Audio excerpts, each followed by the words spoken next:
Okay, model railroaders, let's give this a try. So I've got a section of the next curve of foam laid out here, and if I can do this right, as you can see, there's a black stripe close to one edge, so that way I can get the pieces aligned properly, and I know I don't have something turned around. And that's by putting it closer to one edge than the center. If you put it in the center, you're never going to know, but if you mark it with one edge, it'll be very apparent what piece goes together. So what I've got is I've squeezed out some of the construction adhesive onto my wood block, and with the spatula, and you'll have to bear with me, this is the first time I've done this kind of a instruction type video, kind of free floating. I did the installation of the Soundtrack sound decoder, but that was, I hung the camera off of a light above me, so that was a little easier than kind of free floating in front of the table here. So let's give it a try. Hopefully it'll all work out. So I'm going to grab some on the end of the putty knife, and I'm arbitrarily just going to start with this block. So I'm just spreading it out so I've got good coverage over the surface of the block. Now, I don't know how well you can see, but that's probably about 1 millimeter thick on the piece of foam. Now, that's the thickness in the previous video that I was mentioning that was a little too thick. So when I did the one base, so what I'm going to do is I'm going to come back in and scrape it off so that I can start seeing the foam through the glue underneath. Now I'm going to put that down. I'm going to scrape off the excess back onto my wood block, and then using the edge of the putty knife, I'm just going to score some lines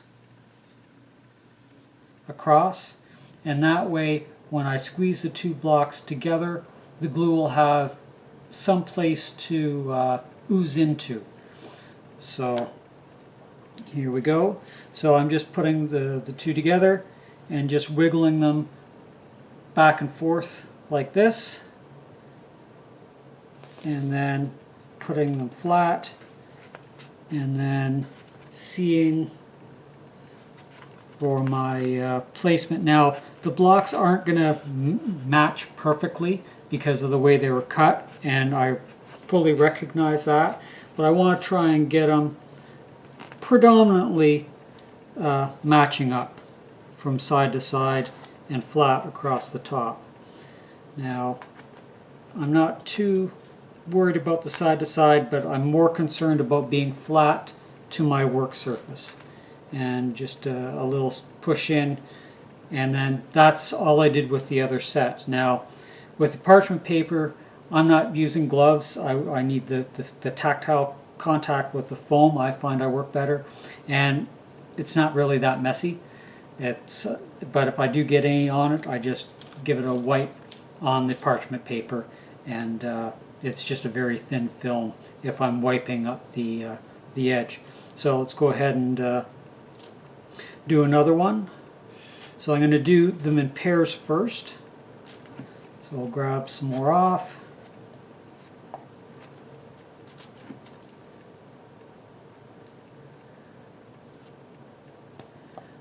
Butter it up.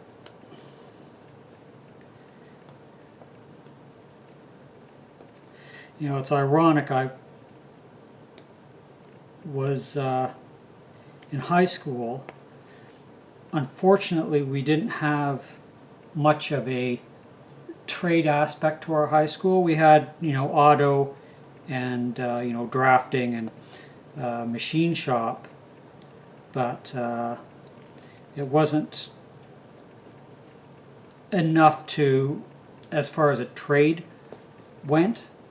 So I ended up going into the sciences in high school, taking more science-related courses, and I ended up being a chemical engineer. through college. So I'd always thought if the high school courses had have been more trade related, I probably would have become a bricklayer. So just mudding up the edge of the block just brought that thought forward from well, many years ago. So again, just push them together and then lay them flat. And like I said, if the little bit comes out and sticks to the parchment paper, it's not that big of a deal. It's more making sure that everything's laying flat. Now in this case, I'm good down this side, but I've got a little overlap there. So I'm not really going to worry about it as long as I've got things flat, and then I just run my finger along the joint to get any glue there down, so I don't have to worry about sanding it down later. Give it a little wiggle to make sure that it's well seated, and then that's another one done. So I'm going to move these over, and I'm just going to give that a bit of a wipe to get that excess off there. I'm going to move them off to the side so I've got room to work on this one. And rinse and repeat as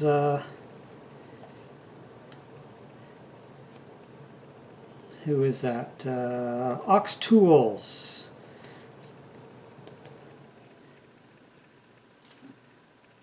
And I'm blanking on his name. But Ox Tools is the YouTube channel, and he's does machinist work. Tom Lipton, I do believe.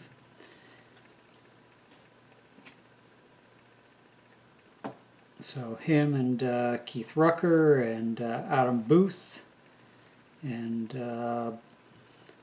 Brian Block or Dale Derry are some of the machinist channels that I watch.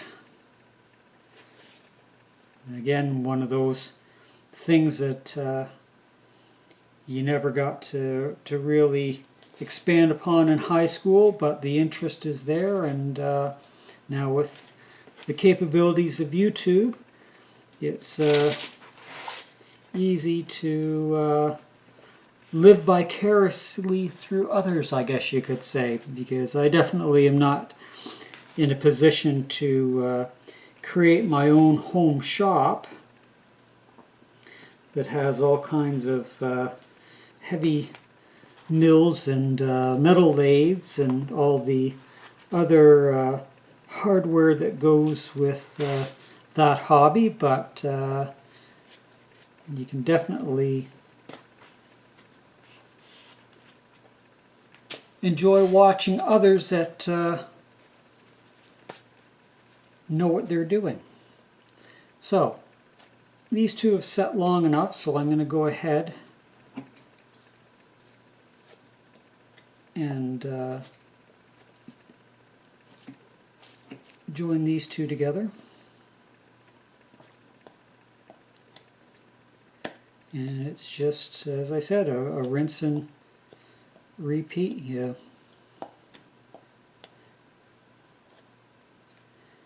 Mud them down with a thin coat. Do some hatch scratches in there, and then make sure I've got the two that are going together appropriately. Make sure I'm only grabbing the inner blocks. Give it a wiggle around to make as much contact between the two pieces as possible.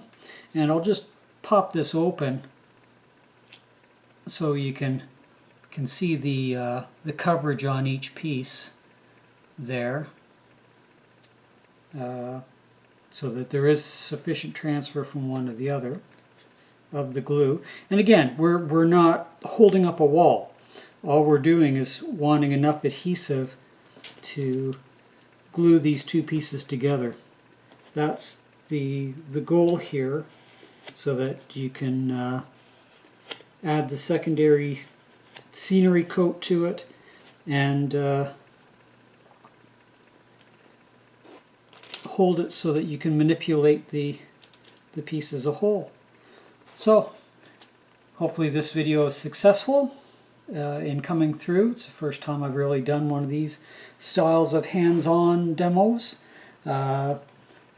Caulking tube, even though I've released the pressure on the handle here, you can see there's still some adhesive oozing out the tip. So usually I'll just kind of keep an eye on that and then go and scrape it off. And these little doodads come in handy. So now that you've got an open tube of caulk, when you're done for the night, you don't want it to go hard. They stick down the snout and they're ribbed so that you'll end up pulling the hardened plug out of the tip to keep it clear for the next time you need to use it, and the other bit punches down into the tube itself to make sure that you've still got free-flowing caulking, whether it be silicone or construction or adhesive, whatever. And I think it was I don't know, about $4 for 5 of these in a pack or something like that. So your home store should have them. So at that point, we'll say bye, and I'm going to keep trucking and hopefully have some accomplishment to show you, and look forward to the next video. Well, at least it didn't land in the glue.